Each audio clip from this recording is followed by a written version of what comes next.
my tremendous honor to introduce Tom Fritzsche and Christina Iturralde of the Southern Poverty Law Center for the Activist Award. It's the nomination that was submitted by Catherine Singley and I. And for me, it's especially thrilling to be here tonight because I've been working with Tom and Christina for the last year and a half, and I finally got a chance to meet them today in person. And it really felt like we were old friends. Catherine and I nominated Tom and Christina for their commitment and advocacy on behalf of some of the most vulnerable workers in our country, poultry and meatpacking workers. And this morning, Catherine Singley mentioned a small group of collaborators from the civil rights, food safety, public health, and labor rights communities who have successfully been agitating and succeeding at holding back a USDA proposal that would have great consequences for poultry workers. She mentioned increasing line speeds to 175 birds per minute. And what we know is that as poultry goes, so goes pork, and so goes beef, and the situation for the workers in those plants. So at the buffet table, when I met Christina for this first time, we talked, and neither of us could actually remember when we got to know each other or how this whole collaboration started. But we knew it was because of this USDA proposal. And we kind of remembered that there was and Pat probably remembers this too, there was a big group of people, good government people and food safety people and consumer groups and just a whole bunch of people who at that moment thought this was an opportunity that we really needed to focus on this really horrific USDA rule. But as things go in Washington, D.C. with respect to policy, you kind of get focused on one thing, but then the next big thing comes up a month later and you focus on those things instead. But Christina and Tom and the collaborators at the Southern Poverty Law, at Nebraska Appleseed, National Council of LaRasa, some of the worker centers in Arkansas and North Carolina, the Coalition of Black Trade Unionists, insisted that they needed to stay focused on this effort, and they have been relentless in ensuring that the struggle for poultry workers has been in the face of the Obama administration. And I won't go through all the efforts that they've made, but it has really been amazing. And I just want to share one story. I knew that these people were awesome and ones that I wanted to work with. We, because the National Council of LaRasa has real access to the White House.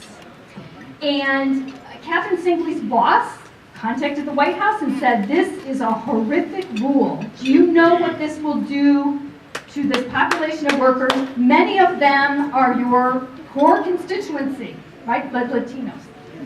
And the White House knew that this was really going to be a problem. LaRasa threatened to send an alert letter to all of their members.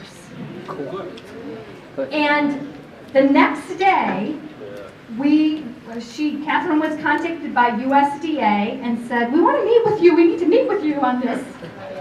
And I think it was within a week, there was a meeting scheduled with the Undersecretary of Food Safety, and Tom and Christina got on the phone to poultry plant workers.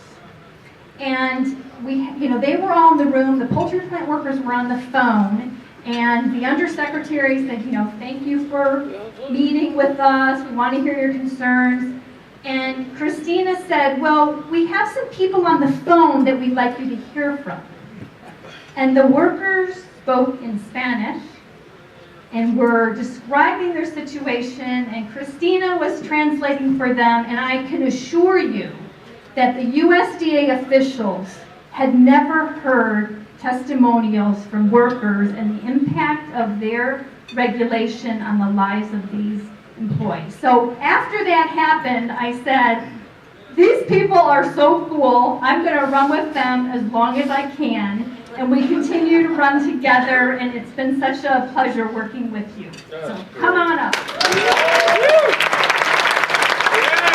I just want to start off by thanking everyone who's here in the room for all of the work that you do every day. I feel a little bit overwhelmed and undeserving of this award at this time. I think that we've talked about, like, how did this happen? We just don't understand. And part of the reason that we're here, I think, is because of the efforts of our ragtag bunch, I think we called ourselves, or rabble-rouser bunch.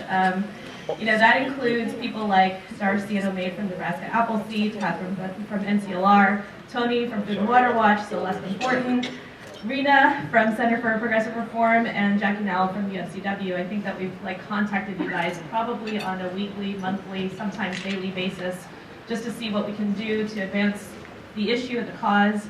And I just needed to mention also, as a result of all of this collaborative effort, we were able to put together a rulemaking petition, mainly co-writing it with Nebraska Appleseed, and then getting a whole bunch of people to kind of support and get behind it, including the Western North Carolina Workers Center and COSH, who are here in the room, and a whole list of other folks, 16 other groups. So we can't take all of the credit here, because I think that the ability to get all of that together was really a massive effort on the part of everyone here. También quería simplemente decir que estoy muy agradecida a los compañeros aquí que quizás no entienden inglés lo que estamos diciendo nosotros, pero quería decirles gracias por su constante trabajo en esta área. Es tan importante y estamos en la lucha juntos.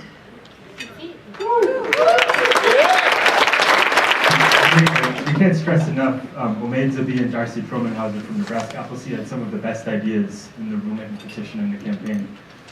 So we really want to share any credit that could possibly be shared. But I wanted to quickly just give a picture from what we were doing to kind of get to learn what was going on with poultry plants. Since it's been, SPLC started our immigrant worker project in 2004, and over the years it's been clear the poultry industry is the biggest single industry employing immigrant workers in the Southeast. And it's a big industry. It's really scary to take them on, but we had to do it. And to kind of get started on that, we did 300 worker interviews with poultry workers all over the state of Alabama. And during the time when my colleagues and I did the majority of the interviews in 2011 and 2012, the immigrant community, especially in Alabama, was really under attack. The state legislature had proposed and then passed this bill, HB 56, which was the nation's harshest anti-immigrant law. The author described it as everything in the Arizona law with an Alabama twist. They threw in their own stuff, like making sure that kids had to prove their immigration status to go to school. And so the community was really under attack, and the state had made it clear that they were not welcome there and that their voices were not going to be heard. But in spite of all that, when we were going door to door in immigrant communities and having small meetings in churches, there were so many people who were eager to share their stories about what it's like to work in the chicken plants, really for no other reason than the hope that them telling what had happened to them would keep it from happening to somebody else. And it took incredible bravery. There were even workers who said, I want to appear in this report with my face and with my real name. And some really, really brave people that are the driving force of this campaign to stop the USDA's rule and to hopefully get a better rule for OSHA. And so I just wanted to say also, especially in this room, it's really personally wonderful to be here as a member of a union family and a former union organizer. I feel like we don't deserve this, but it's really nice to see everyone. And I know you know better than we do that this is a long fight, and the problem of work speeds set based on corporate profits instead of human dignity is an old problem. But hopefully, if we keep up the fight together, we'll keep making it better. So thank you very much.